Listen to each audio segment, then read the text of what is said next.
At isang pinagpalang araw po sa ating lahat. Welcome to another live broadcast. Reza, itong kasalukuyan nangyayari sa Iran, Israel, ang US, ito yung nagsimula noong Feb 28 actually. No? At ngayon ay ramdam ng yung epekto ng lahat, buong mundo. No? Wala naman tayo doon, pero apektado tayo sa pamamagitan ng presyo ng gasolina, lalo na ng diesel. In fact, tataas pa yan. Yun ang sinasabi sa mga susunod na araw. Kaya nga, ito'y kino-cover natin at medyo meron tayo mga updates na ginagawa. Okay? Isipin mo, ang diesel daw ikay tataas pa ng ano ba? By tomorrow yan, Bishop. Oo, Opo. 0.80 per liter. Ang gasolina, 10 pesos, no? At 70 centavos per liter. Ang kerosene, 21.90 per liter. Anak, ako na lang ang hindi tumataas. Pareho po tayo. Ayan, so syempre, Bishop, susunod po sa pagtaas ng mga gas at yung mga diesel, ay syempre yung bilihin po, no, tataas po yan. Kaya naman po, sa mga ganitong panahon po, no, talagang krisis, mahal po talaga ang magkasakit. Tama-tama po dahil feature po natin sa ating episode ngayon, ang Ministry of Helping, o yung atin pong pag-abot, no, ng iba't ibang serbisyo at pagtulong sa ating mga komunidad. So sisimulan po natin yan sa kakatapos lamang po ng Community Wellness Outreach Program no nakaraang Sabado. Yan po ay noong March 21. So abangan niyo po ang kwentuhan sa ating What's Brewing kasama ang The Great Lighthouse Foundation Inc., ang Care or Community Assistance and Relief Endeavor na Director na si Sir Dick Koo, Doc Jervy Riliera at si Nurse Avon Pasicolan. At sa Espresso Self naman, isa pang arm ng ating The Great Lighthouse Foundation, ang ating feature. Yan naman ang ating Lighthouse Academy na magkakaroon ng kanilang pagtatapos. No? Magdiriwang ng kanilang pagtatapos itong end ng March. Abangan niyo yan. At kasama natin ang principal na si Esther Morales, ang teacher na si Ramon Quemada, no? At iba pa. Opo. Lalo na yung mga katangi-tanging mga estudyante. Yan, mga honor students po yan, Yes. Bishop. And of course, in Health Talks, dahil Women's Month pa rin po ngayong Marso, ay health naman po ng mga kababaihan ng ating focus, particularly sa Polycystic Ovarian Syndrome or yung PCOS. Ang tatalakayin po ng ating guest expert na si Ms. Noemi Ballesteros. So, maganda po ang ating mga hinanda ngayon and we hope you'll be blessed with our topics tonight. Stay with us for an hour of good talks. Ako po si Reza Abante Yebra. At ako naman si Bishop Ruben Abante. Join us and let's have good talk over good coffee. Welcome to the Lighthouse Cafe.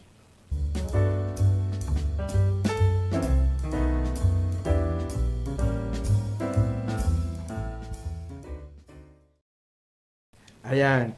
Reza, tayo basically, tayo ay Lighthouse Bible Baptist Church. Itong GCTV na ito, no? Itong Channel 185 ay ministry ito ng Lighthouse Bible Baptist Church. Subalit yung ating pag-abot sa mga communities kung saan may lighthouse ay ginagamit natin ang isang foundation na ang pangalan ay The Great Lighthouse Foundation. Incorporated. Oo. Yan ay formal na nakarehistro sa SEC bilang isang foundation. At dito sa The Great Lighthouse Foundation, marami tayong arms. Okay? Andyan ang ating academy, nandyan ang ating care, nandyan ang ating live, no? Values education. In fact, pitong arms yan. At ang ating topic ngayon ay dalawa sa mga arms na ito. At lalo ito'y maganda. Ito yung arm na care, community assistance and relief endeavors. Sa ilalim ng care ay naroon naman ang organisasyon natin ng mga doktor, mga nurses, mga dentists. Tawag po sa kanila ay alert. Alert! Okay. So, alert sila ngayon. Oh, alert po sila. Sige. I-welcome Sa ating natin tabi. sila. Okay.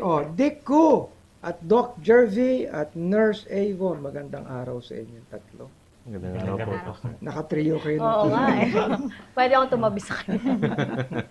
Anyway, Dick, ikaw ang director ng CARE. Bumati ka muna. Opo. Magandang gabi po sa inyong lahat. Thank you, Bishop and Reza, for having us tonight. Yes. Doc Jervy, Magandang gabi po, Pastor. Magandang gabi po, Ate Reza. So, magandang gabi po sa lahat na nanonood. oo. Nurse Avon. Magandang gabi po, Pastor. Magandang gabi, Sis. At magandang gabi po sa lahat ng nanonood ng Ayun, napakaganda nyo. Mm. Sapagkat talaga maganda ang gawain, Opo. Resa, yung pag-abot mo sa community. No? Siguro ang una natin tatanungin, no?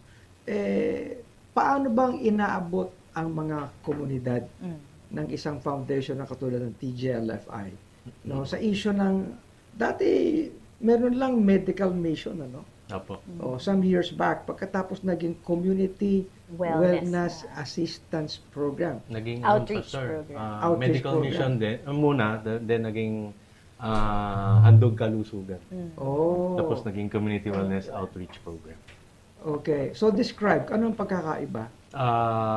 Nung nag-umpisa tayo ng mga medical mission before, medical and dental mission before, kapag meron tayong mga annual missions conference, we only cater to guest pastors, mga ganon. Yes. Pero kulang. No? Sabi nyo nga, Bishop, dapat sana maging maipalawak natin, maabot natin sa community, Yes. ang kanilang mga pangangailangan. Then doon pumasok yung handog kalusugan. Oh. And then nagdatingan yung ating mga partners like Unilab, Rotarians, doon na nabuo yung Community Wellness Outreach Program. Ayun. Dahil nagkaroon na ng programa. Mas So holistic ito po yung pala yung ino-offer. development through the years. Opo, opo. Oo, naalala ko nung una tayong naririto sa Tatalon. Siyempre, ito naman lugar ito ng mga Medyo urban poor. Ika nga, no? Palaging siyempre kailangan ng pag-abot ng tulong, lalo na sa kalusugan. Opo. Okay.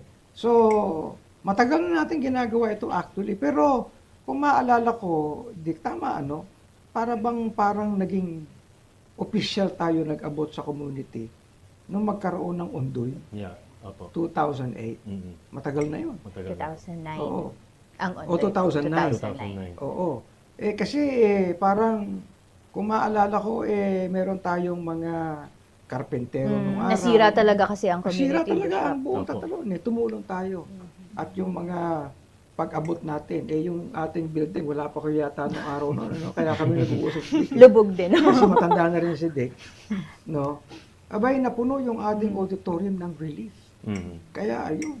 Kaya yung CARE, it stands for Community Assistance Ayun. and Relief Endeavor. Opo. Okay. Devastated tayo nung time na yun, yung community natin. Yes. So, Tayo imbis mismo. na tayo lumabas. ay mismo. maging devastated din, Oo. ay mas Oo. Umangat. inangat natin yung sarili natin para tayo ay maging Sa pagpapala sa biyaya kanila. ng Panginoon. Ito, labog tayo. Ito, lugar na to, labog to. Opo. Hanggang BIM. Oo. But, kaya tayo tinuruan ng Panginoon na bilang church, hindi dapat tayo, para bang wala nang magagawa. Okay. Tapos, ayun na. Ikaw na ang naging director niyan. Mhm. Kaya ngayon, major na ang ating arm na yan, Opo. na pag-abot. At ginagawa ito sa, hindi lang dito sa Tatalon, kundi sa iba't ibang lugar pa. Paano? Dito po sa ating main church, sa Lighthouse Bible Baptist Church, Tatalon, Quezon City, ginagawa po natin to every March and September before our big events like anniversary and first fruits, no? Sa iba, dahil meron tayong nabuo pastor ng mga medical team, yun nga po Ayun. yung All Lighthouse Emergency Response Team. Ito po yung mga kapatiran natin or members ng Lighthouse na nasa medical field. So binuo po natin yan. We have doctors, dentists, medtechs, Ayun. nurses, PT, mga speech pathologists, nutritionists, pharmacists, etc. Pastor. At we go around. Lighthouse Tama. works all around the Philippines. Umabot na po kami ng mga Mindanao, Palawan, Mindoro. Pinupuntahan niya yan. Opo. So, yun, para magkaroon ng impact yung mga eklesiya nila doon sa community rin. Oo. Opo. Kasi medyo marami-rami naman ang mga lighthouse. Pero ang lahat ng lighthouse, ino-organize natin. Kasi we believe in having ministries. Yung pag-abot, pagkilos, paglilingkod ng bawat isa. Bawat miyembro ng church. Kaya ang nangyari, meron tayong ministry of the word. Siyempre, yung pagpapahayag, ministry of serving, ministry of leading and organizing, ministry of helping. So, based on that ministries, ang bawat isa ay sumali. Kaya nagkaroon tayo ng organisasyon ng mga doktor, Opo. mga medical practitioners. O ito, si Doc Jervy. Doc, ano ba ang iyong pinaka-specialization ngayon? Sa ngayon po, isa po akong general practitioner GP. So, I cater to all patients, Yes. pedia, geriatric, tsaka po mga adults. So, Primary kaya ko po healthcare. siyang i-manage lahat. Pero at a certain extent, pag kailangan na pong i-refer to a specialist, kailangan i-refer ko na po siya. Good. Ikaw naman, Avon, Yeah. no? Ikaw yung nurse. Apo.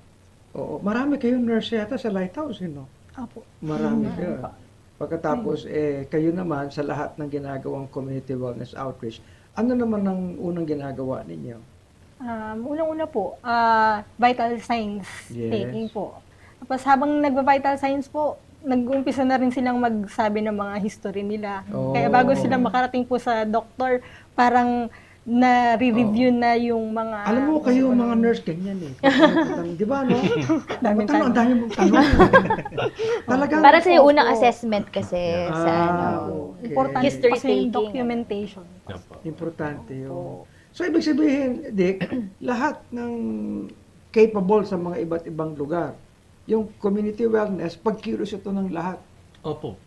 Actually, Hindi lang mga medical practitioners. hindi po. Like for example, pastor, nung nagpunta kami ng Mindoro, akala nung church doon na naging host, ang gagawin nila as host ay magpakain lang. Oh.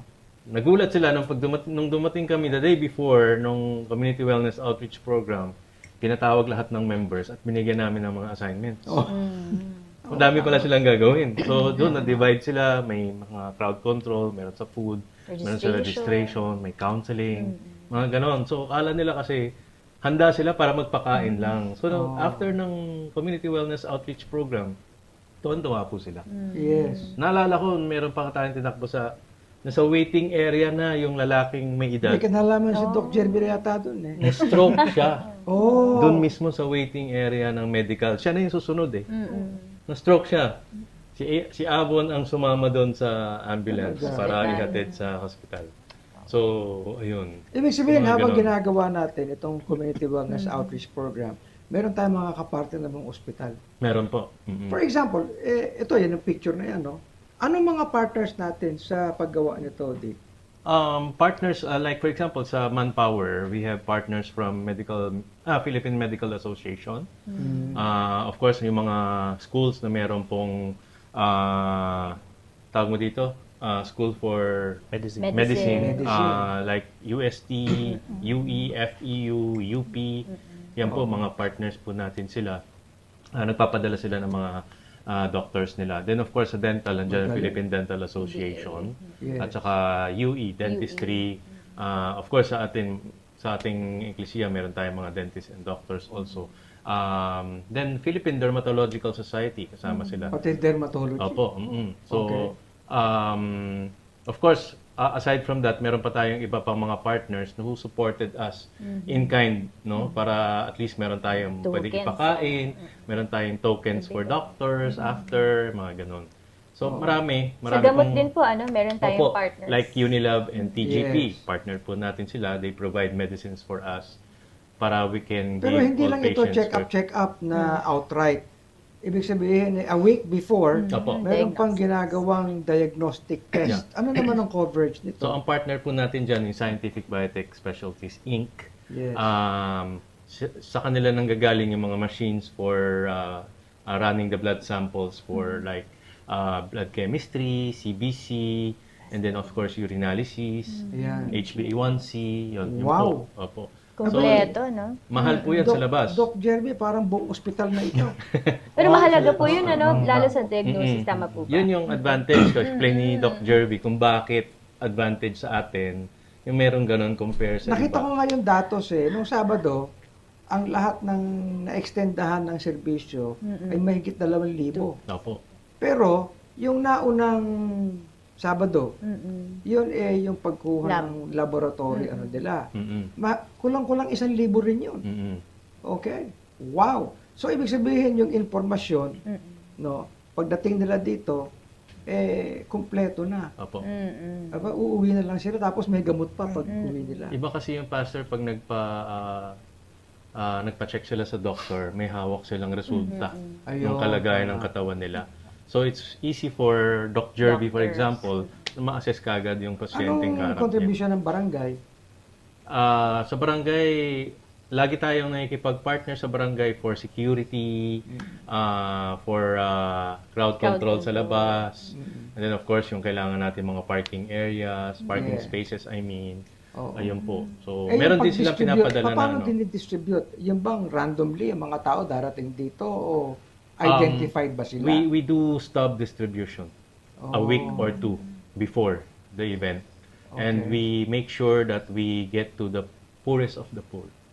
Oh. So, or mga at least man lang mga first time. Hindi yung Eh, laging kaya pala may mga paulit-ulit. taga-DSWD rin noong Sabado. Opo. Tumulong din po sila, mga taga-DSWD, para maabot yung mga poorest. Aba, Doc Jerby, ito pala ang tinatawag na whole nation approach. Whole nation, holistic. Oo, Pero kayo natanong natin si Doc Jervy, ano pong difference? Kasi I'm sure naka-attend na rin po kayo ng mga ganyan mga medical mission. Ang kagandahan po kasi sa medical mission natin dito, what we have here is, number one is yung na-share ni Senti kanina na yung laboratory capabilities natin. Kasi other medical missions that I have attended, usually walang CBC, walang urinalysis. Those two are the basic basic laboratory parameters na pwede kang maka-establish ng possible diagnosis ng isang patient. Tsaka kagandahan po nito sa atin, it's not just the laboratory itself, but it's a database. Minsan, yung ilang CWP Resulta. na, minsan babalik sa akin yung patient, dala pa nila yung dating nilang mga results, which maano ko sila, Talaga. compare ko sila with which kung bumababa yung sugar, pwede natin itigil yung gamot, or tumataas, pwede natin step. You're saying dahil itong wellness na itong program, ginagawa pag March at September, alam ba yung nakaraan, September, dala pa nila yung data nila. Yes po, Pastor. May Wow. mga ganito akong patients natin dito na. Ibig sabihin sila, na-encounter. merong libreng annual na. Yes, Biannual pa nga po. Annual. Eh. Twice a year. Wow! Lalo-lalo na yung mga tamad magpa-check up. Oo. Malapit na lang dito, libre pa. Kanina nga, kinakausap natin, meron tayong in-include doon, Abon, na nutrition, tsaka diet and nutrition. Tanong lang ako, Bishop, meron pa kayo, yung mga pasaway kumain, yan yung consultation. May PT pa. May PT, physical May therapy. speech pathologist May din speech. po. Hindi siya Para sa usually speech in-offer. pathology. Usually, speech pathology, Pastor, yan yung mga sa mga patient ng autism or usually hard of articulations. Oo. Usually Mga ganun. stroke patient. Kung na Stroke stroke. patients. Ayun, tama. Pero kung stroke patients ang pagbabasehan natin, Pastor, usually PT sides kasi siya. Kasi usually motor functions kasi yung problem. Okay. At doon sa datos, meron pang, cervical cancer, PAPS. Screening, pap Ano ba Para sa ano mga yun? kababaihan po yun, Oo. pap smear at saka cervical cancer screening. Wow. Opo. Di, ano Prenatal din, Bishop. Prenatal. No? Prenatal. So, kompleto Sa mga buntis talaga. na yan? Ayun, yung gentle birth. Opo. Ibig sabihin, ito pala from womb to tomb na ito. Pwede na po.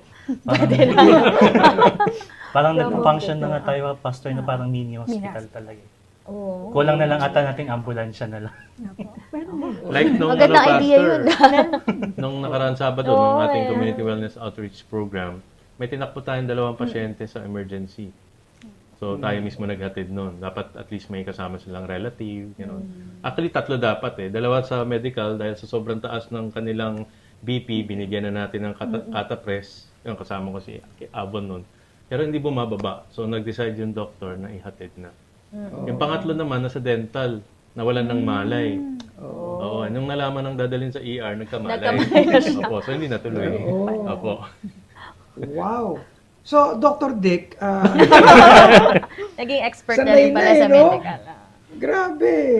Pero hindi Anyway. lang siya, Bishop, hindi lang siya physical. Yun ang kahit nga rin, ang isang doon, advantage natin. Syempre yung spiritual side. Of course. Kasi meron na, kwento nyo nga po yun, Doc Jervy. Ano yung difference usually pagdating sa ganyan? yung mga ibang medical missions na puntahan ko, hindi mo siya makikitaan ng ganyan na nagkakaroon ng soul winning, nagkakaroon ng sharing of the word. As in, pupunta lang sila doon, papacheck up lang, uuwi na. Yun lang.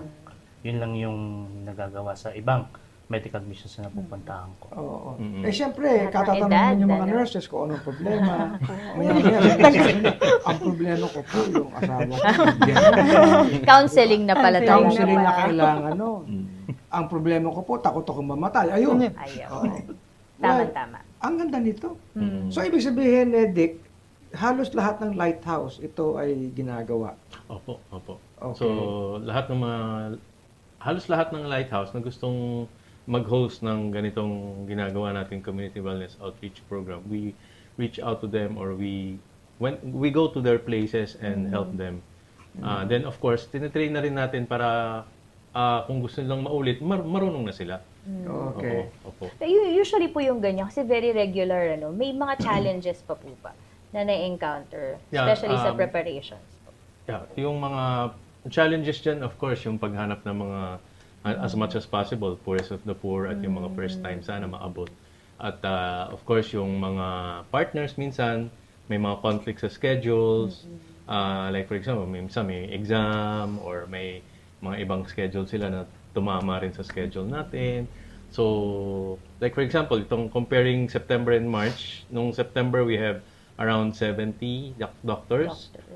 Itong nakaraang March, we just have 42 yata doctors. So, malaki yung naibawas. Pero, since talagang purely mga licensed doctors ang dumating na 42, ang bilis din. Mabilis. Opo, ang bilis din. So, mga 11 pa lang yata, wala nang nakapila sa labas. So, tuloy-tuloy po kasi. Oh.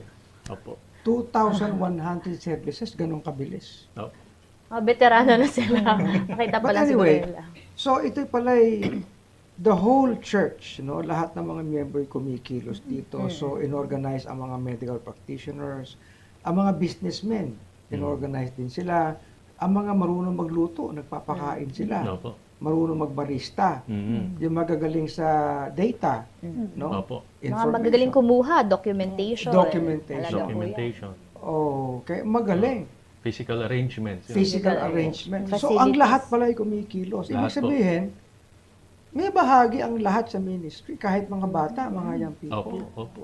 At nasasanay silang tumulong kasama ang lahat ng mga miyembro. Kasi alam ko sa mga churches, Abon, tsaka Doc Jordy, parang kanya-kanya lang. Okay? It's just family and their own business. Wala na, hanggang ganun na lang. Pero ito pala yung iba. Okay, napakaganda. So aside from community wellness outreach program, Pastor, we also do bloodletting drive in partnership with National Kidney. Yes. And then of course, milk letting drive in partnership with yung panganakan, nakalimutan ko pangalan. Gentle birth. Hindi po, yung Alin? Yung Pabella. Pabella. Pa- Opo, Pabella, opo, yes. opo. Ayun, tapos of course, wheelchair. Kapag may mga assistive assistive devices, with God is able. Yes, ang mga Opo. partners natin. Of course, pag may calamity, lumalabas tayo para tumulong. We also have different partners for that. Iba naman yun. Relief operation. Ibig sabihin, itong Community Wellness Outreach Program, this is done whether may calamity o wala. Wala. Oh. Opo. But syempre, Dr. Jerry, kapag March, katatapos lang ng taglamig, ang mga tao medyo bagsak ang kanilang Ay, may sakit. pulmon, ano? Usually pong mga saan mo dyan, mga ubo, mga Oo. respiratory problems. Opo. Tapos pag Setyembre naman, tag-init, Tag-init. tag-ulan, ganun din. Usually naman, mga dengue. ganun. Kaya hindi natatapos ang kalalagyan ng tao, umiikot lang. Kaya nga, Pastor, kung makikita mo din siya, sakto siya dun sa sakto siya dun sa mga times na kailangan talaga ng community natin our help to medical, through our medical capabilities. Nung napansin ko po kasi yan, na pag March, yun mga ubo, pag naman September, mga dengue, kaya ibang sakit. So parang tumutog na talaga siya. Tsaka maganda din po doon, no? Doon sa natin, meron tayong ECG, may Yeah. CBC, tapos urinalysis, on that day, makukuha na yung result. So parang pag sa consultation po nila, i-request ng doctor na for ECG si patient or for CBC urinalysis. Pag makukuha na rin nila yung result Pwedeng nila bumalik. babalik na lang sila dun sa doctor na yon. Tapos kung kailangan ng antibiotic for infection, may infection na nakita, mabibigyan na sila agad ng reseta. Oh, Tapos kung yeah. meron po makitang abnormality sa ECG, may referral na rin po Galing. yung doctor. Kaya, Baka mas mabilis pa nga solution. Opo. Parang ito, Hospital na Bishop, yung proseso. tayo lang yung may medical mission na may May ECG, capability. na may Totoo blood yan. chemistry. Oo. Napakamahal kasi sa Totoo. labas Eh, mo. hindi lang isipin mo. HbA1c din. HbA1c. Teresa, Expensive. bukas ang lahat ng sulok sa building na ito. Opo. Di ba? Naka-aircon pa yung auditorium. Naka-aircon pa po. Saka makakita ng gano'n. Sa lighthouse po. Sa light. Sa light. Pero alam mo, sa totoo lang, yung serbisyo, di ba? Church service. May nagtanong sa akin, Bishop, ba't pinabuksan niyo yung sanctuary niyo? Community people ito. Di ba dapat worship lang dito? Service. Worship service. Ano ba tawag mo dyan? Di ba service yan? Okay. At hindi lang po to dahil kung baptist sila or miyembro na yun yung ating Ayun, sineservisyohan. tama. Tama po. Wala tayong pinipili. Walang pinipili. Okay. Kahit hindi constituent. Diba? Kahit Kasi hindi sa taga politiko, barangay. sa politiko, constituent lang ang kinikater. Tayo hindi. Sa mga public hospitals. Ayun, tama ka. Limang Tama yung sinabi barangay ng actually. Binilab nung araw. Sabi nila, alam mo, Bishop, kaya gusto namin kayong partner kasi hindi kayo umaalis sa lugar niyo. Umulan, bumagyo, nandiyan kayo. Okay? Hindi naman kayo nasa poder lang o nasa posisyon kayo, kaya ginagawa niyo. 5 barangays po yung ating iniimbita papunta rito. Oh. Hindi lang itong mga nasa paligid lang natin. So, for example, hindi lang Tatalon, kundi Doña Imelda, Santo Domingo, Talayan, ganun din. Correct. Damayan Lagi. Rojas. Apo. Ay, very good. Rojas. Tsaka sakop din po natin, Pastor, yung lahat ng age groups, which is maganda. Apo. Ay, dito sa Tatalon, syempre, kaibigan natin yung mga Factory po. senior, Oh. yung mga solo parents. Apo. Diba? Mm-mm. Pati yung mga bata dito. Mga hindi pa rin pinapanganak. Naabot din. May prenatal pa. Prenatal. Prenatal. Oo. Well, napakaganda. So, sa susunod ulit, ito ay kailan? September. Sa September. Open po Pero, ba kayo to more, like, for example, partners or kung gustong maging ayun partner? po. Gustong maging partner namin para tayo mas maging epektibo sa ating pag-abot sa mga communities. Please do so, no? Get in touch with us. Meron kaming Facebook page, The Great Lighthouse Foundation. Pwede po kayo mag-message doon. Napakagaling. At ito ay isang ministry. Yes. Ina-explain ko nga kasi, Reza, ano ba ang ministry? Ang ministry ay ginagawa ng isang mananampalataya kapag siya ay nakaahon na sa issue ng pansarili lang. Sapagkat ang ministry ay palaging patungo sa ibang Sa tao. iba. Paglilingkod sa Panginoon Selflessness. sa pamamagitan ng pag-abot sa ibang tao. Boy, magaling. Congratulations sa inyo. No, Dick. Thank you po. Oo. Praise God po. Gano'n na ba kalaki ang organisasyon ng Alert? Mga ilang miyembro kayo? Nasa around 60 or 70 na po kami. Uy, marami Kasi na. all lighthouse po ito. So hindi lang ito galing dito sa Quezon City sa Maine. Meron din tayo mga medical practitioners from Cainta, from Bataan, Yeah. from Olongapo, from sa iba't ibang mga lighthouse works pa po. Very good. Congratulations. Praise God for that. Okay. Huwag po kayong aalis. Magbabalik ang Lighthouse Cafe. Mga usaping in, mga paksang trending, Mga talakayang may kabuluhan. lifestyle at kultura ang sariling atin. Buhay Pinoy, pag-usapan natin dito sa Espresso Self!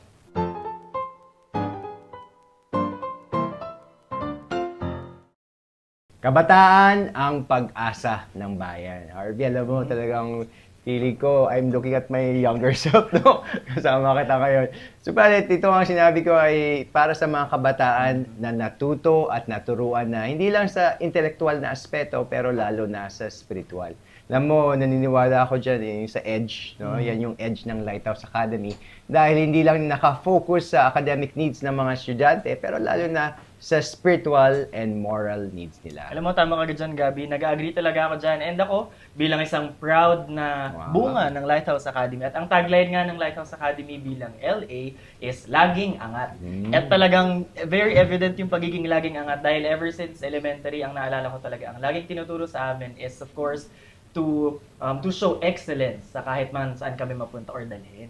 At ngayon nga, joining us tonight or today, ang ating mga key people na part ng magandang ministry na ito. Nandito po kasama natin ang principal ng Lighthouse Academy. We have Ma'am Esther Morales. We also have a teacher from LA as well, Sir Ramon Quemada. And ang students na kasama naman natin si Mariesha Doliente and Ray Rabang. Ayan, welcome po.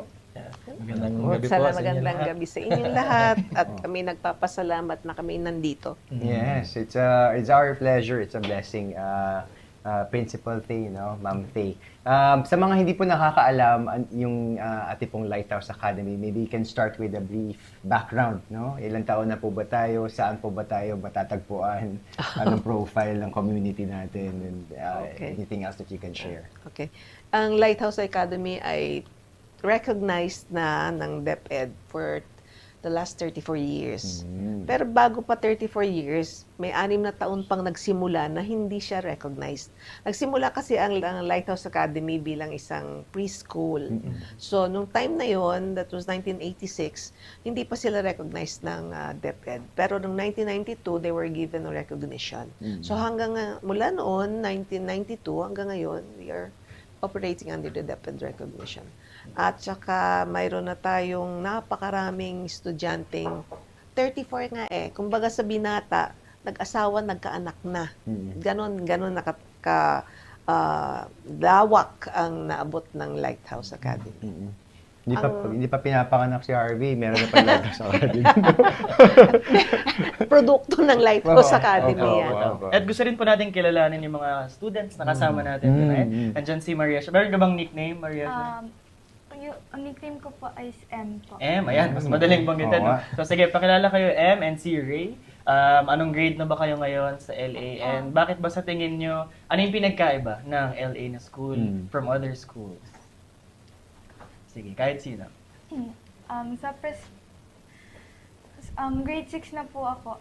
Yung perspective ko po sa ibang school is parang like based po sa mga nakukwento ng mga kakilala ko po at yung mga sa labas po is parang like hindi po masyadong natututukan yung mga students kasi po dahil po sa quantity or dahil yun nga po yung sa quantity. Pero po dito sa LA sinisigurado po talaga na lahat po ay ma-absorb ng mga student at they really care for us po na lahat po ay para sa amin po yung para sa ikabubuti po namin. Napakaganda. Siyempre, hindi naman yan binanggit dahil katabi niya sa sermon. Yan, sige, pakinggan natin si Ray. Magkaklase po kami ni M. Gusto ko lang po i-compare is firstly po, galing po ako sa online class for 4 years and grade 5 po ako lumipat dito and I really saw the difference kasi kinder po is nakaranas din ako ng face-to-face and parang na-experience ko po ulit yung makipag-socialized with other people and 11 lang po kami so with friends na din po and hindi ko po din na-expect na pati po sa ibang grades is nagkaroon na din po ako ng kaibigan. So, I like it here in my school po kasi quality education po talaga yung tinuturo. Natututukan po yung mga bata and at the same time po, nabababad po kami sa salita ng Panginoon na para po pag umalis na kami dito sa Lighthouse Academy is bitbit po namin yung mga aral ng Panginoon at hindi po kami matulad dun sa mga batang aral lang ng aral, mura ng mura, mga ganun. Mga ganun. Salamat M, no, tsaka si Ray. Si Ray actually looks very familiar, no? Parang I know someone like he looks like him na medyo malapit sa puso ko, no? Pero, Sir Mon, punta naman tayo. Tsaka very focused sila sa goals nila, no? Talaga pag sumagot sila, naka-focus sila sa harap, eh. Pero, Sir Mon, hearing those testimonies, those answers, no? From the students and ikaw bilang educator, teacher, ano po yung blessing ng ganong Well, yung naririnig sa kanila yung mga bagay na yan na madalas hindi nila na-express eh. So, not only from them, maski yung mga umalis na sa LA and then they're going back, minsan nagme-message lang sila, nagpo-post na nagpapasalamat sa Lighthouse Academy na nalaking tulong sa kanila, not only academically but also yung kanilang personal na buhay, lalo na spiritual. Kasi sila na mismo yung nagde-decide na even though hindi sa Baptist church nila uma-attend, Christian church, uma-attend sila at dinadala nila yung mga anak nila. Yung example na may bumalik sa amin na galing sa abroad. LA graduate siya. Sabi niya, nung elementary kami, puro salita ng Diyos at natutunan namin na malaking bagay yun sa buhay nila. Nag-high school siya sa isang exclusive school. And then, sabi niya, doon ako natutong magmura, pero never dito sa LA. Yun yung very dear sa amin dahil kasi ang aming values education hindi nakabase sa humanistic point of view. Ang hawak-hawak namin lagi ay ang salita ng Diyos. Doon kami nagbabase. Hindi sa galing ng psychology or something, pero ginagamit namin kung ano yung nakalagay sa Bible. So, proven na hindi kami nagkakamali. At nakikita namin sa buhay nila mismo. Kasi pag bumabalik sila, ang gaganda ng sinasabi, yung testimony nila sa amin. Tama po. Alam mo, Gabi, ako I agree. Bilang nung elementary ako, siguro mga way back 2020, no? So, Tama. yung time na yun talagang naalala Parang ko. pandemic na yon. Naalala ko na merong chapel hour. Talaga yung tinatawag na yeah. chapel hour. And then, yun nga, hindi lang talaga siya GMRC or Good Moral and Right Conduct, but it's really about the Bible.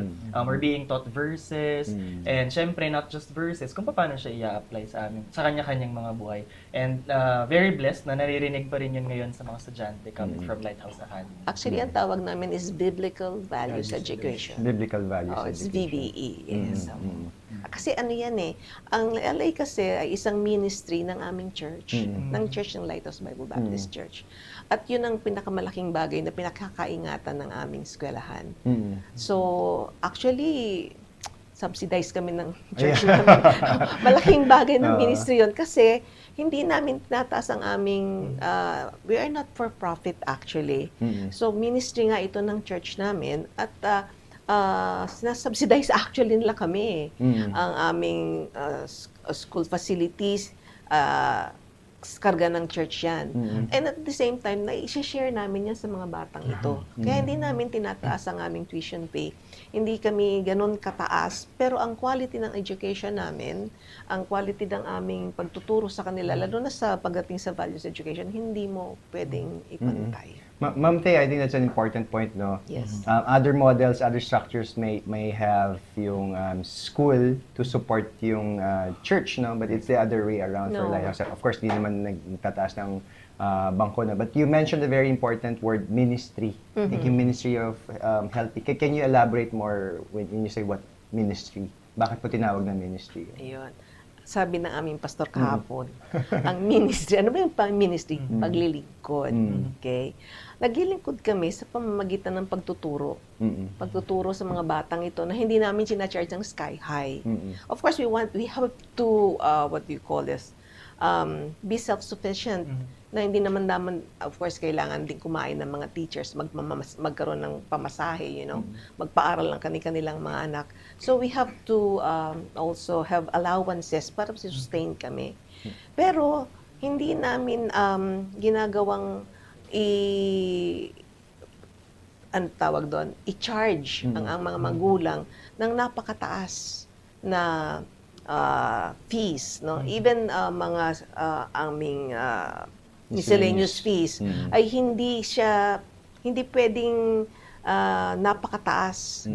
Tamang-tama lamang na i-cover ang operating expense ng mga bata, hindi namin. Kasi sa tuition fee namin ang allowances.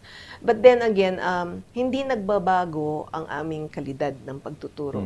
At ang aming curriculum actually ay nakabase sa kung ano ang trend ngayon. Hindi namin siya pwedeng, halimbawa, dati ang aming curriculum ay may computer subjects pa. Pero tinanggal na namin yun dahil mas magaling pa yung mga bata kaya sa amin di ba? Hindi na siya part ng pangangailangan nila. So we have to develop our curriculum every now and then. Hindi kami tumitigil doon. Dinidevelop namin yun at pinapalawak.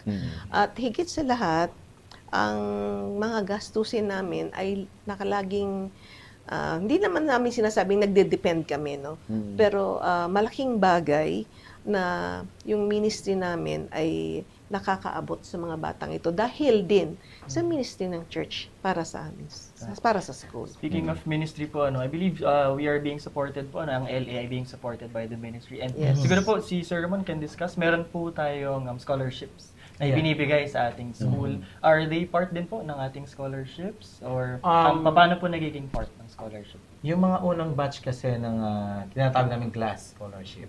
Okay. The Great Lighthouse Academy Scholarship Support Program. Okay. Medyo natigil muna yon for a minute simula nung nagka-pandemic siya. So, may plan si principal na it will be open up again. This school year, this coming year. school year, we'll open up again the glass scholarship. And then, i-open namin yun sa mga bagong papasok sa Lighthouse Academy. Para doon sa mga Financially challenged. challenge ng mga families na deserving naman nila magkaroon ng magandang education, lalo na sa Christian school. They can afford to come in para makater din as a ministry ng Ecclesia.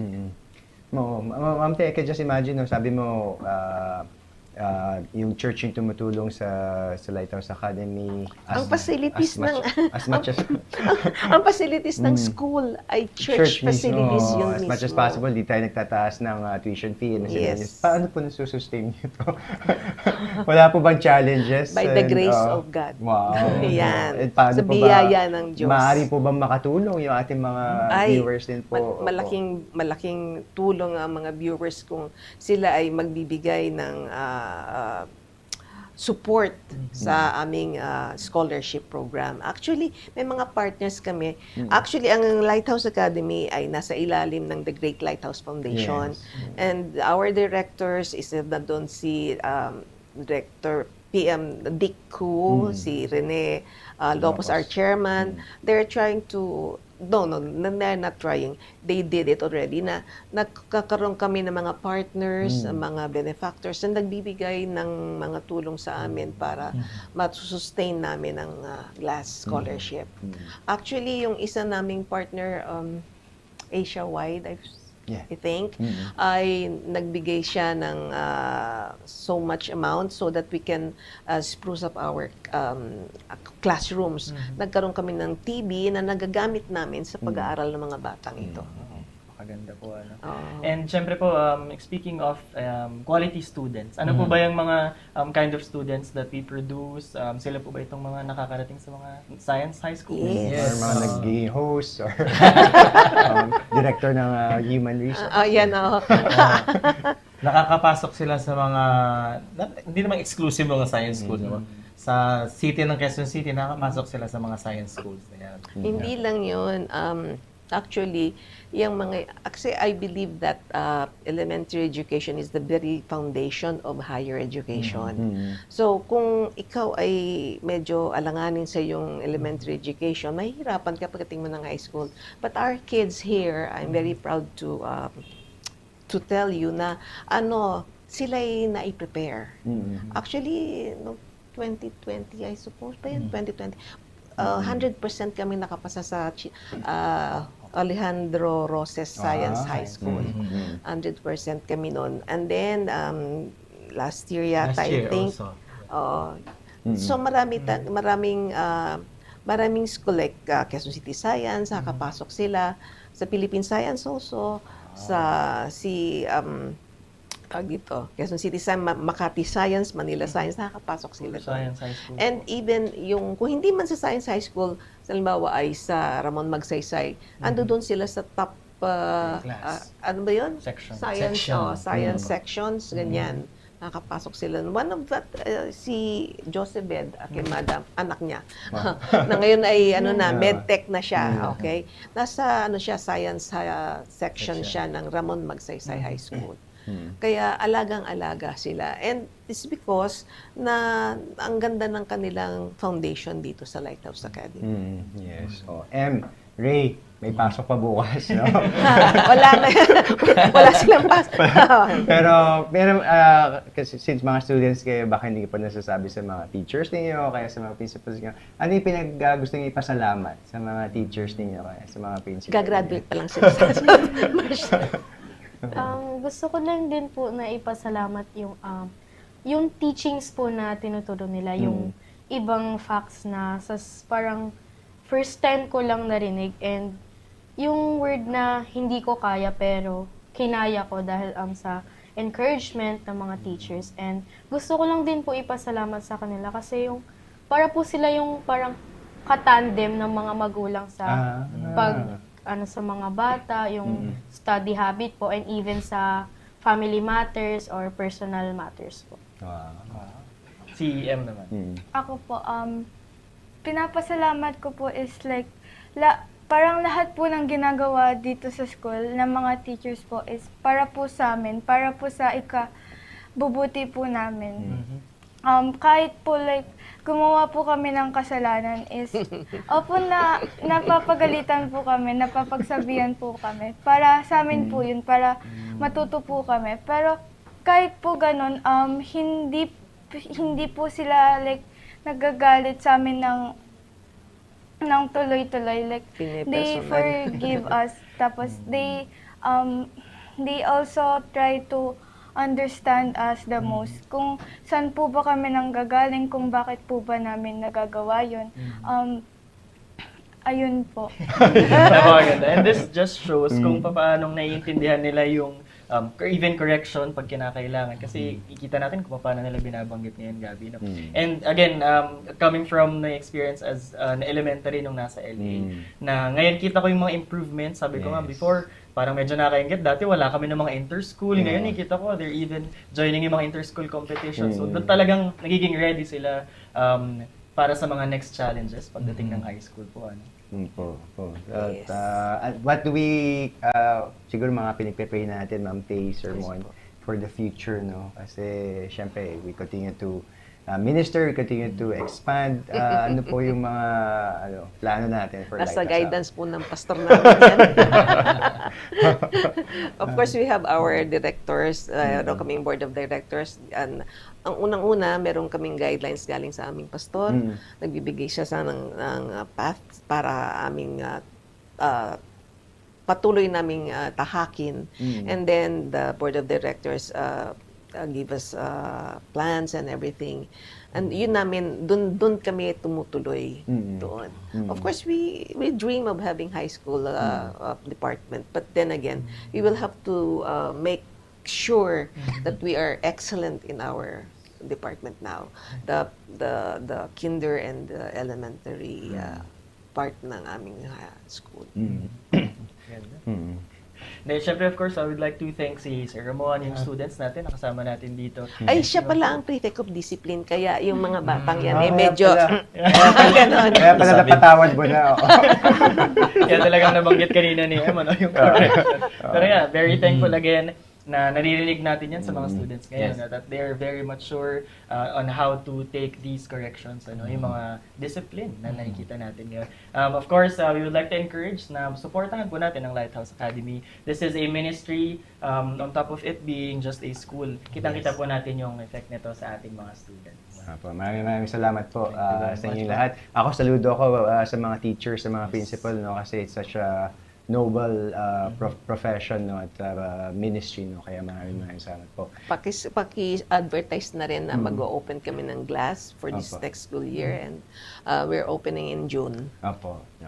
So yun po, we continue support. Visit our website, no, yung the Great Lighthouse Foundation, or even yung mga Facebook pages po natin for Lighthouse Academy. Laging angat, no? From education ng ating mga kabataan, education naman ng ating mga kababaihan. Let's get to know more about PCOS. Susunod na po yan sa Health Talks.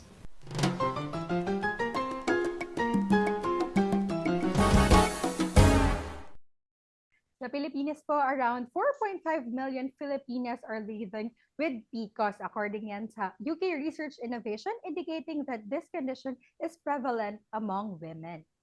Erica. And PCOS, or the polycystic ovarian syndrome, can cause missed or irregular menstrual periods, infertility, and weight gain. And women with PCOS can also be at a higher risk for diabetes, type 2 diabetes, high blood pressure, heart problems, and endometrial cancer. Kaya para pag-usapan po natin ang topic na ito, kasama po natin ang ating health expert. I-welcome po natin sa ating Health Talks si Miss Noemi. Ayan, magandang araw po. Hello! Magandang araw po sa inyo lahat. Magandang araw po. Ayan, siguro po, Miss Noemi, ayan. So, very briefly po, pwede niyo po bang i-define at i-characterize ano po ba ang PCOS? Okay. Ang PCOS ay yung tinatawag natin na polycystic ovarian syndrome and is a common hormonal disorder among women, and which means to say na yung androgen level is higher than normal, and which can also lead, because of the higher androgen level, it can lead to irregular menstruation period or abnormal na ovulation, and it can also lead to infertility. So paano po ba natin nalalaman, Miss Noemi, na itong kababaihan na ito ay higher risk sa pagkakaroon po ng PCOS? Nag-vary po ba yan sa age or maybe po sa kanilang lifestyle or namamana po ba ang ganitong sakit? Okay, tama yung sinabi mo, no, Aika, no? Itong PCOS na tinatawag natin ay may mga high-risk group na tinatawag, no, na kino-consider. So sila yung mga kababaihan na merong history na ng PCOS sa family. And sila rin yung may mga type 2 diabetes, sila yung mga overweight, no, at yung mga kababaihan natin na mahihilig kumain ng mga matataba, walang pinipiling pagkain, and walang masyadong exercise na ginagawa, no? Kaya naman sila nagiging overweight. And regarding the age, kanina na sinabi mo naman, actually nag-i-start ito during the adolescent period, no? So, ganun siya kaagang nag-i-start kasi pag ang isang babae ay nagkaroon na ng menstruation, doon na nag-i-start itong pagdi-develop ng ganitong klase ng sakit, no, kung hindi siya mag-iingat. And of course, ang isa pa ay yung mga nasa middle age, which means to say, sila yung mga kababaihan na mula from adolescent period hanggang sa maging middle age na sila na mga kababaihan ay hindi sila nag-iingat sa pagkain ng kung ano-anong mga matatabang pagkain, no? And yun nga, more on mahilig sa matatamis at wala masyadong pagkilos. So, ibig sabihin, no, kanina sa introduction po ni Erica, Miss Noemi, nabanggit niya na 4.5 million Filipinas. Actually, kung makikita ko nga po sa social media, karamihan talaga parang, kumaga very prevalent or halos naging common na nga po itong sakit na PCOS. In fact, isa po ako doon, no, sa statistics na yan, no, na actually ako rin po ay meron nakitaan na may or maraming cysts sa aking ovaries, and it could be because of, I don't know, maybe undiagnosed na sa aking pamilya, sa medical history na sa aking nanay before. Pero nabanggit niyo nga po na in terms of age range, parang starting from an early, parang preteen or adolescence hanggang middle age. So, in short, parang halos lahat po ay possible, Miss Noemi, halos lahat ng kababaihan. Yes, actually, yeah, tama ka doon, no, Antoinette. So actually, halos lahat ng kababaihan, kasi lahat naman tayo ay nagkakaroon ng menstruation, no? So nag-start tayo lahat during adolescent period. Actually, lahat tayo ay high risk, no? Ang inaano lang natin doon is very specific doon sa mga tao na hindi sa umpisa ay hindi nag-iingat kasi siguro hindi sila aware na meron silang familial history, no? Hindi sila, and this is namamana talaga siya, eh. And speaking of that, no, Miss Noemi, ano nga po ba yung masasabi niyo pong warning signs o siguro po yung mga common symptoms po na masasabi po natin na dapat po magpa-check up na po tayo kung may ganito tayong nararamdaman? Yeah, you're right. So, syempre, pag tayo, actually yung mga symptoms kasi, hindi mo kaagad mapapansin, di ba? Hindi mo kaagad mapapansin. Siguro, ang pinakamaganda sa lahat is, kung tayo, alamin natin tayong mga kababaihan, no? Kung ang mga nanay natin ay marunong umintindi, no? Dapat magkaroon sila ng kaalaman na meron tayong family history ng ganito. So itong anak mo babae, magkakaroon na siya ng menstruation. So you should be very aware, or kailangan medyo ano bang tawag natin doon? Masusi tayo, no, na tayo tinitingnan natin ano ba yung mga symptoms na pwedeng lumabas or pwedeng maging warning. So ito yung mga irregular na menstruation period, no? Ano pa? Makikita mo na nagiging overweight yung anak mo. no? So medyo magtataka ka na or magkakaroon ka na ng hint kasi meron nga kayong familial history.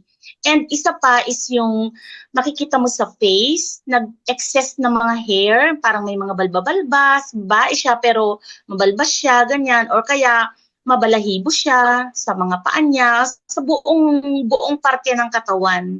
No, isang sign 'yon. Ang tawag natin doon ay hirsutism. 'Yun yung kanyang scientific name. At ano pa, difficulty in conceiving, no? Kung ikaw ay nasa middle age ka na, hindi mo alam syempre na hindi ka naman kasi nagpapa-check up. So, hindi ka nagkakaroon ng anak. May asawa ka naman, pero hindi ka nabubuntis. So, napapansin mo, mataba ka, dapat magkaroon ka ng awareness, no? Na dapat kailangan magpa-check up. Ano pa yung iba? Hair thinning, no? Yung medyo numinipis yung mga buhok at parang nakakalbo. So, isa rin yon sa mga symptoms. Ano pa yung may mga acne, may hindi nawawala yung kanilang pimples at saka oily ang kanilang skin. So yun yung mga symptoms natin na pwede nating makita sa una. So siguro po in a nutritionist na standpoint, napakahalaga rin talaga na malaman or makonsider itong mga bagay na to. Kasi madalas kapag siguro may mga lumalapit na patients or clients sa amin asking for weight management, isang napakahalagang makita din if meron bang PCOS or may family history ng PCOS. Kasi definitely, mas mahirap pong mag-manage ng weight ang mga kababaihan na may PCOS compared sa wala. Kasi ito nga may hormonal changes. So, kumbaga talagang hindi natin siya pwedeng ma-compare na, bakit nahihirapan kang or masise sa parang sa sa kababai dun sa individual lang, kundi kailangan talaga holistic yung pagtingin. And in relation to that, Miss Noemi, may mga paraan po ba, nabanggit niyo po kasi na isang factor is having family history ng PCOS. Pero sa naman po, sa ibang banda, meron po ba tayong mga paraan para maiwasan naman po pagkakaroon pa rin ng PCOS or ma-develop din ito later in life? Oo, marami, no? Marami tayong pwedeng gawing paraan. Unang-una, syempre, ay check-up, no? Huwag nating kakalimutan, lagi tayong magpapa-check up. Lalo na tayong mga kababaihan, no? Pag tayo ay nagkaroon na ng menstruation, so kailangan medyo, na tayo dyan, aware na tayo na dapat nagpapa-check up tayo sa mga OB/GYN, no? And, kailangan yung exercise is very important. Lagi-lagi yan. Sa isang araw, maglaan kayo ng 30 minutes for exercise. Bakit ba natin ginagawa yun? To improve circulation, no? To improve your blood circulation and at the same time, para hindi tayo mag-gain masyado ng weight. And, para kumain ka rin ng tamang pagkain, yung mga masusustansya, balanced diet na tinatawag natin. And i-avoid natin kumain ng mga sobrang matatamis kasi magkakaroon tayo ng insulin resistance. Ayan, thank you very much po, Miss Noemi, no, nakita po natin kung ano nga ba yung PCOS and at the same time, paano nga ba natin siya mape-prevent and at the same time matitreat din po, no. So, ayan, and thank you rin syempre kay Antoinette, no, sa ating mga insight on when it comes to our nutrition. Kaya, again, thank you po, Miss Noemi, at wag po kayong aalis, magbabalik pa si Bishop Ruben sa Hebrews.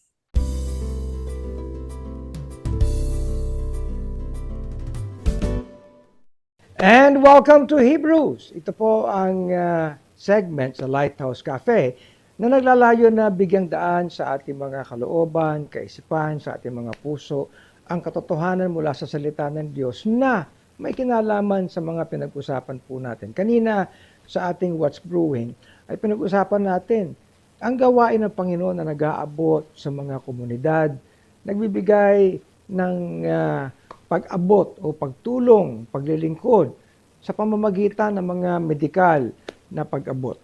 Well, yan po ba ay maaari nating tingnan sa kung ano ang dapat na katotohanan mula sa salita ng Diyos?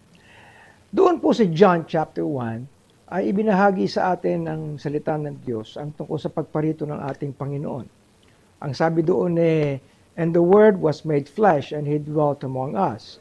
And we beheld His glory, the glory as of the only begotten of the Father, full of grace and truth." Ibig sabihin, Nung ang Panginoon ay pinanganak, dumako siya rito at nabuhay siya, siya po ay nagministeryo. At ang kanyang ministeryo ay hindi lang po dumiretso sa krusong Kalbaryo at doon niya nag-alay ng kanyang sarili, kundi nag-abot po siya sa mga tao. Paanong inabot? Alam niyo po, ang sabi ni John, nahayag ang luwalhati ng kanyang biyaya at katotohanan. Ang biyaya po, kung ito'y mahahayag, ito ay malaki ang kinalaman ng pag-abot sa iba. Sapagkat the grace of God, when Christ came, well, in His poverty, He made man rich. Ipinagyaman. Kaya yun po ang ibig sabihin ng pag-aplika ng grace sa atin. Yung bang meron tayong paglilingkod o pag-aabot, hindi para sa ating sarili, kundi para sa iba. Doon po sa Luke chapter 7, may mga disipulo si John the Baptist na pumunta sa Panginoon upang kumpirmahin kung siya nga ba talaga ang Mesiyas.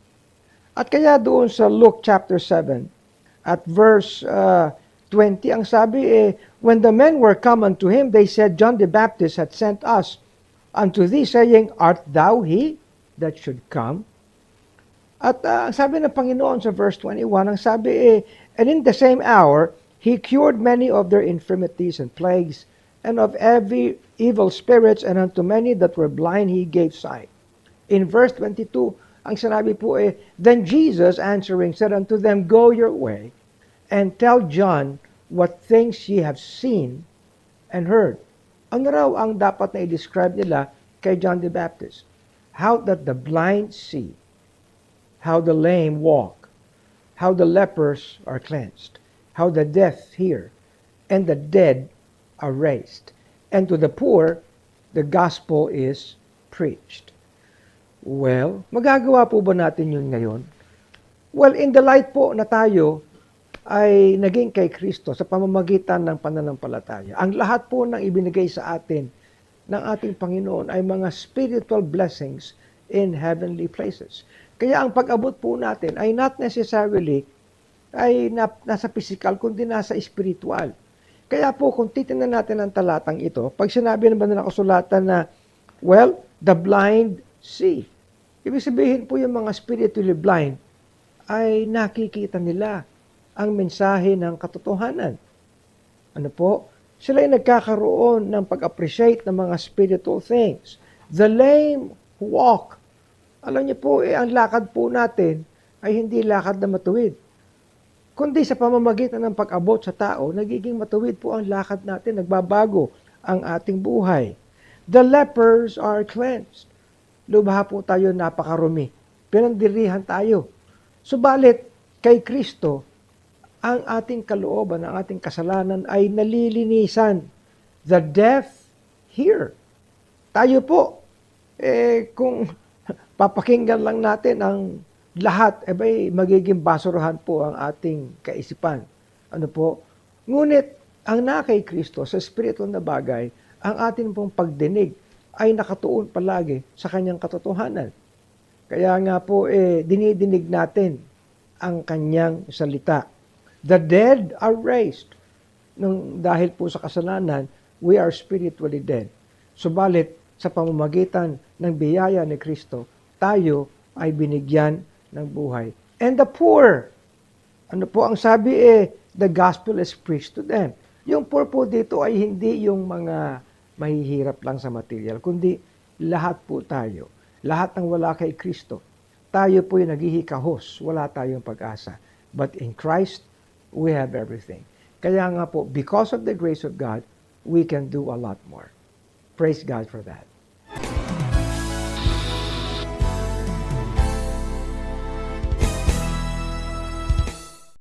At dumako na po tayo sa punto na nagpapasalamat tayo sa lahat na nakibahagi sa ating programa ngayong araw na ito. Thank you all so much for having joined us. And of course, Bishop, we'd like to thank our guests for tonight. Andyan po sila Mr. D.S. Keku, Doc Jerby Riliera, si Nurse Avon Pasicolan, Ma'am Esther Morales, Sir Ramon Quemada, Sir Rene Lopos, Sir Maria Doliente, si Ray Rabang, and si Ma'am Noemi Ballesteros. You can rewatch and share episodes from our Facebook page and YouTube channels. Just look for Lighthouse BBC, Great Commission TV, or GCTV Asia. Sa YouTube naman po, look for GCTV PH. Make sure to like and subscribe. Tama yan, Harvey. Record-breaking number ng guest natin ngayon. No? At para naman sa mga on the go, para mabalikan niyo po lahat ng mga naging guest natin, meron po tayong podcast sa Spotify. Hanapin niyo lang po ang Lighthouse Cafe. You can listen to our episodes anywhere, anytime. At syempre, i-follow niyo na rin po ang The Great Lighthouse Foundation page. Hanapin niyo lamang po yan sa Facebook. Kaya maraming salamat din po sa aming faithful na tech and food team.